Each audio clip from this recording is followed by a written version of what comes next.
c'est Badfish, on se retrouve pour une nouvelle vidéo de chasse sous-marine. On est en plein mois de février, l'eau est à 28 degrés, nous sommes en short de bain. Nous avons sorti le matos et la bouée pour essayer de taper un gros poisson. Et c'est parti pour aller faire une chasse avec les boys, on va profiter de tout ça. Comme vous pouvez le voir, j'ai accroché une bouée au fusil parce qu'à ce spot, on croise souvent de belles carangues permites ou de beaux tasards et donc j'ai envie d'en taper un. Donc je vais sortir avec la bouée de plus en plus souvent les prochaines fois. Lors de mon apnée d'échauffement, je remarque une langouste dans une faille qui est à 8 mètres de fond. Et oui, pour les apnées d'échauffement, je descends entre 5 et 8 mètres. Ça m'a permis de la repérer. Je retourne donc au bateau chercher le lasso. Et c'est sur la deuxième descente de la plongée que je vais aller récupérer cette belle langouste. D'ailleurs, vous pouvez regarder qu'autour, il y a un bel écosystème de rougets. Ces poissons sont très bons à manger, bien que petits. Moi, évidemment, je ne les chasse pas. Je préfère des poissons un petit peu plus gros. J'ai un petit peu la flemme de m'embêter avec les arêtes de ces poissons. Comme vous pouvez le voir, la langouste est paralysée dès que je la serre. C'est parce qu'en fait, elle est molle. Elle vient sûrement de muer. C'est ce que je veux dire à Ryan en sortant de l'eau. Et donc c'est pour ça qu'elle était un petit peu stone quand j'ai serré le truc. D'ailleurs j'ai un petit peu galéré, je vous l'avoue, à sortir le lasso de la queue. Elle est belle, hein. Elle est molle. Elle est un peu molle, elle vient de muer je pense, mais belle langouste, hein. C'est un spot où ce matin-là il y avait énormément de courant. Seul Ryan et moi étions dans l'eau encore à ce moment-là. Et on a remarqué un énorme barracuda qui n'arrêtait pas de nous pourchasser. Il était très désagréable ce poisson. Et d'ailleurs on l'a suivi pour essayer d'inverser la tendance, c'est-à-dire de lui faire peur. Ça ne marchait pas vraiment. On l'a suivi sur une longue distance malgré le courant. Mais grâce à lui j'ai pu repérer un nouveau poisson que je n'avais pas encore tiré. C'est ce qu'on appelle un mangrove red snapper. C'est un poisson qui est un carnassier. Il était assez gros celui-là, 2 kg. Et quand je l'ai vidé pour la petite histoire, il avait un crabe intact dans son ventre. Donc bien sympa. Bref, je vais descendre parce que j'ai repéré le poisson. C'est pas une superbe approche, mais étant donné qu'il y a du courant, je vais espérer l'attirer quand même malgré ce courant. Et c'est un petit peu la seule solution pour pouvoir tirer ce poisson. Heureusement, il vient vers moi. Grâce à mes bruits de gorge, je peux tirer une belle flèche. J'essaye de viser la tête. Malheureusement, ce n'est pas la tête et le poisson embarque la flèche. Là, c'est un vrai poisson, c'est un beau poisson. Heureusement, je maintiens le fil rapidement, ce qui fait qu'il ne va pas aller se coincer dans les rocailles et donc ne pas se faire manger par murène ou barracuda. C'est assez fréquent ici. En tout cas, le barracuda nous a quand même embêtés sur le retour parce que j'ai été obligé un petit peu de remonter ce poisson hors de l'eau à la main pour l'amener jusqu'au bateau.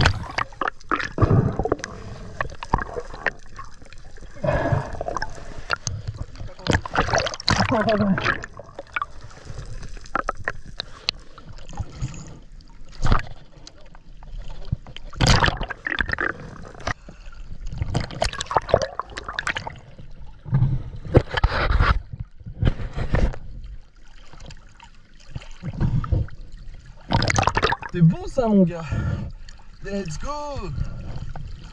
Ok les potes, après donc avoir pris ce poisson, vu qu'il y avait beaucoup de courant, on a décidé de changer de spot pour un spot où c'était bien plus calme. Visibilité un petit peu moins bonne, mais au final on pouvait quand même trouver des petites choses comme cette langouste qui était coincée dans le trou. Pour la petite histoire, quand on est redescendu ensuite avec Jude, on ne l'a pas revue. Donc pas de bol, trouvable, vraiment elle était partie. Je vous montre cette raie. C'est vrai que je monte pas souvent les raies que je vois tout le temps. Souvent c'est des pastenagues. Les léopards je les monte pas tout le temps, mais celle-ci était vraiment énorme. Donc je me suis dit ça peut être sympa à vous montrer en plein mois de février. Encore une fois, je sais qu'il y en a beaucoup en France. Et sur cette vidéo je vais vous laisser avec la bande originale parce qu'on entend des baleines. Je vous retrouve dans moins de 20 secondes.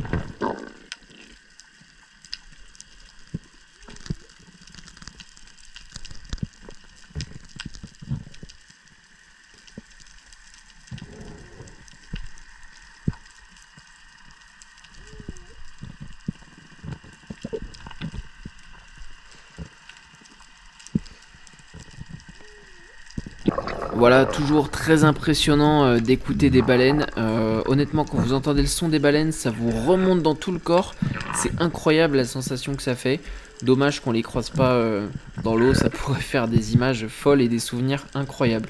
Bon, là je descends sur le récif et vous allez voir, ça va être une chasse au cola jaune, aussi appelé sarde jaune, donc un poisson qui est blanc-gris avec une queue jaune. Et plusieurs fois je vais essayer d'avoir des situations de tir qui sont assez proches de réussir. Vous allez voir ça. En tout cas, ce récif est magnifique. Et c'est dans ce récif aussi également que j'avais tiré la 40 permite qui était passée donc, dans le sang d'eau. Et au final, pas de bol, j'avais pas réussi à la voir, elle s'était décrochée. J'étais avec mon fusil en 60 cm sans moulinet. Donc sans moulinet, obligatoirement, ça met plus de tension qu'avec le moulinet. Avec le moulinet, le poisson peut se coincer. Et puis regardez-moi ce très très beau cola jaune. Et là, j'ai pas trouvé le moment pour tirer. Parce que le poisson s'est jamais mis de côté et il est passé en dessous et j'ai pas assez d'air pour aller voir en bas, donc je vais lui faire un petit geste voilà, d'agacement. J'étais vraiment énervé contre moi parce que j'aurais pu tirer bien avant, je pense. Regardez tous les poissons qu'on a en dessous. Donc là pour l'instant ici de ce côté on voit rien, mais c'est surtout sur la droite on va voir plein de sardes grises, des poissons que je peux tirer largement, qui approchent le kilo facilement, qui sont délicieux. Et c'est vraiment très sympa de se dire qu'on peut faire de très très belles pêches. Moi j'étais obnubilé par les colas jaunes, je savais qu'au moindre tir après ils seraient partis, je les aurais plus. Donc voilà, c'est absolument ce que je recherche. Et là je vais pouvoir faire un tir. Donc vous allez voir que j'arrive de loin, j'ai fait vraiment une très très grosse apnée sur ce coup là. Énorme, une apnée d'1 minute 45 pour vous dire tout. Donc je suis au fond depuis déjà 10 secondes, j'ai coupé un petit peu la vidéo parce que c'est vrai que sinon ça prend du temps. Et alors là c'est pas de bol parce que tout simplement je vais vous spoiler le truc parce qu'on le voit pas après, mais en fait il y a beaucoup de gros requins dormeurs qui sont sous ces roches. Et en fait regardez-moi ce cola là, on le voit parfaitement, magnifique, il repart et là j'aurais dû tirer. Enfin, je pense que j'aurais dû tirer, mais au final, il était à 5 mètres. Donc j'ai la portée avec le fusil, mais c'est toujours trompeur. Hein. Il y a toujours une petite retombée de flèche ou quoi. 5 mètres, ça commence à faire loin. Faut viser vraiment super bien. Donc j'aurais dû tirer. Et là, pile là où j'avais eu la 40 permite, regardez, on le voit, il est magnifique. Ce cola jaune là, il dépasse facile les 3-4 kilos. Et donc là, je le touche. Mais malheureusement, j'ai pas la vidéo pour la suite. Et en fait, je me le suis fait manger par un requin dormeur. Donc très gros requin dormeur qui est passé par là parce que le poisson se débattait. Il était coincé avec la flèche en bas. Donc énorme somme. Mais comme vous pouvez le voir, je suis resté une quantité de temps sous l'eau. Incroyable. 1 minute 45 j'ai vu à la montre. Et je m'en suis pas rendu compte. J'étais assez à l'aise. Donc très agréable sensation tout de même. Malheureusement, je me suis fait manger le poisson. On voit un autre très gros poisson ici à l'image, c'est un mérou de Nassau, donc mérou qui est interdit à la pêche. Et regardez comment il bouge pas. Bon, il sait qu'il est interdit à la pêche lui, hein, très clairement, parce que là vous pouvez l'harponner, mais alors 40 fois par jour. Il est énorme, c'est sympa à voir comme poisson, ça fait toujours un gros bruit sous l'écaille. Donc je trouve ça assez sympathique à vous montrer. On a changé de spot. Et vous allez voir qu'on voit des petites antennes. Bon là déjà on voit des petites carangues franches. C'est toujours sympa à voir. Mais on voit des antennes. Qu'est-ce qu'il y a avec les antennes? Ce sont des langoustes. Alors là les gars, quand elles sont dans un spot comme ça, je vous le dis, il faut enchaîner. Elles sont 3 sous une caille hyper resserrées. À tout moment elles peuvent se barrer. Déjà parce qu'elles se battent entre elles. Mais aussi parce qu'elles vous ont vu. Donc là, je peux vous le dire, hein, j'ai vu ça. En moins de 10 minutes j'avais les 3 langoustes sur le bateau. Je descends. Ça me prend 1 minute ou un peu moins pour aller en chercher une. Je remonte, je nage jusqu'au bateau, je repars direct. Le temps de récup est très très court. Moins de 2 minutes pour récupérer de l'apnée, c'est rapide. Surtout là quand on l'attrape facilement. Et quand on trouve un spot comme ça, il faut se dépêcher parce que vous en enlevez une. Donc là on voit Thomas qui est là pour ma sécurité et qui me filme en même temps. Vous en enlevez une, les autres elles ont envie de se barrer direct. Bah ouais, elles ont vu ce qui s'était passé à la collègue, donc let's go.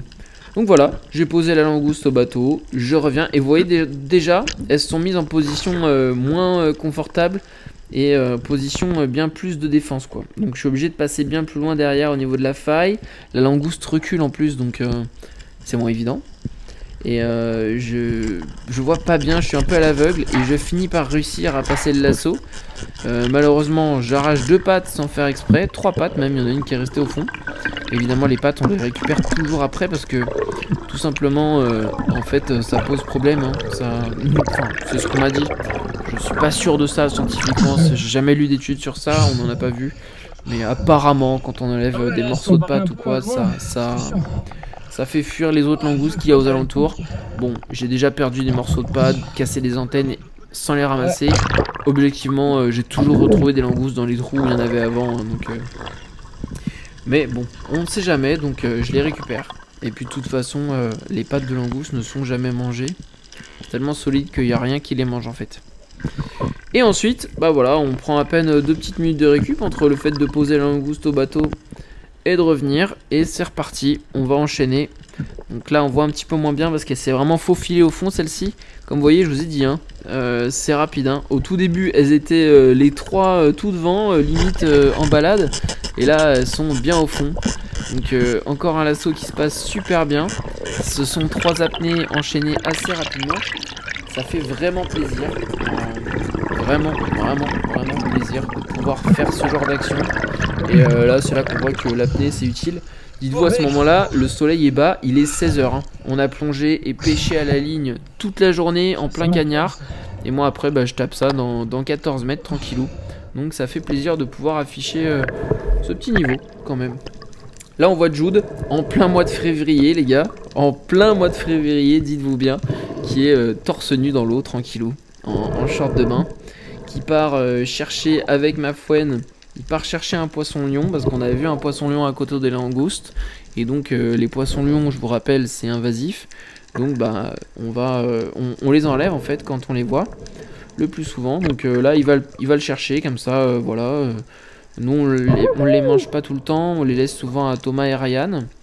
Et donc voilà, tranquillou. Petit poisson lion qu'on remonte. Moi c'est vrai que j'ai fait beaucoup de recettes avec. En ce moment j'aime bien les langoustes. Donc je laisse plutôt les poissons aux potes et je garde les langoustes. Voilà, je procède comme ça. Du coup, après avoir pris son petit poisson lion, il redescend et il va chercher une langouste. Bien sympathique également. Toujours short de bain, torse nu. Et je peux vous dire qu'en fait on avait chaud. On avait chaud parce que l'eau était à 28. Vous voyez ça bouge pas et ça avait chauffé. Pour un mois de février c'est un petit peu particulier hein. D'habitude on l'a plutôt à 26 degrés et là c'était à 28. Donc incroyable. Ryan qui était sur le bateau m'a dit voilà si tu trouves des poissons anges n'hésite pas parce qu'au barbecue c'est délicieux. Et à ces heures là en fait à chaque fois on le sait hein, les poissons anges à partir de 16 h ils commencent à sortir. On en voit énormément de partout là vous voyez on voit que ça quasiment. Ce sont vraiment des gros poissons qui font plus d'1 kilo. Et au barbecue c'est vrai que c'est bon, au four c'est moins bon. Et en fait moi j'essaye de faire un doublé à chaque fois parce que c'est vrai qu'ils bougent pas beaucoup hein, ces poissons au final. Sont des cibles assez faciles hein, si on veut les tirer un par un. Encore vous allez voir que je veux en rater un. Mais donc voilà, j'essaye de un petit peu pimenter la chance et de les avoir par 2. C'est quand même plus sympa d'avoir 2 poissons sur une flèche pour un tir. Et parce que de toute façon après quand on tire au niveau du secteur, bon ils finissent toujours par partir hein, les autres, ils sont pas fous, ils ont vu le collègue se faire planter, ils vont pas rester une demi-heure. Donc là voilà, je commence à aligner plutôt correctement. Vous voyez que je reste au fond pour essayer d'avoir la situation. Et les cibles sont faciles hein, entre guillemets.